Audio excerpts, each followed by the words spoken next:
তো hello friends, তো আমি একটা কথা বলার জন্য আসলাম। তো দেখো, এই যে দেখো ড্রাম, সেটা তোমরা দেখতে পাচ্ছ। তো একটা ড্রাম নিয়ে একটা ঘটনা ঘটেছে স্বামী স্ত্রীর মাঝখানে।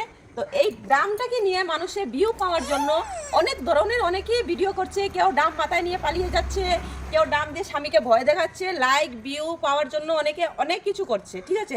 তো তোমাদেরকে আমি আমার উদ্দেশ্যে একটাই কথা বলতে চাবো, দেখো এই ড্রাম নিয়ে কেউ মজাক বানায়ও না। কেন কি বলো তো, দেখো যে আজকে ড্রামের ভিতরে যে আজকে মারা গেছে, সেও কার সন্তান ছিল, সেও মানে কার বাবা ছিল, ছোট একটা কন্যা ছিল, সেও কার বাবা, কার ছেলে, কার ভাই।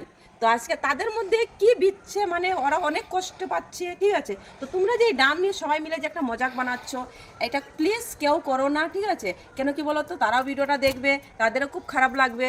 তো তোমাদেরকে আমি এটাই বলতে চাবো, আর কিছু বলতে চাবো না। আর বলবো একটাই কথা, যত সম্ভব পারো কেউ বাড়িতে ড্রাম রেখো না। এই যে আমার বাড়িতে ড্রামটা আছে, সেটা আমিও রাখবো না, আমিও বাইরে ফেলে দিয়ে আসবো।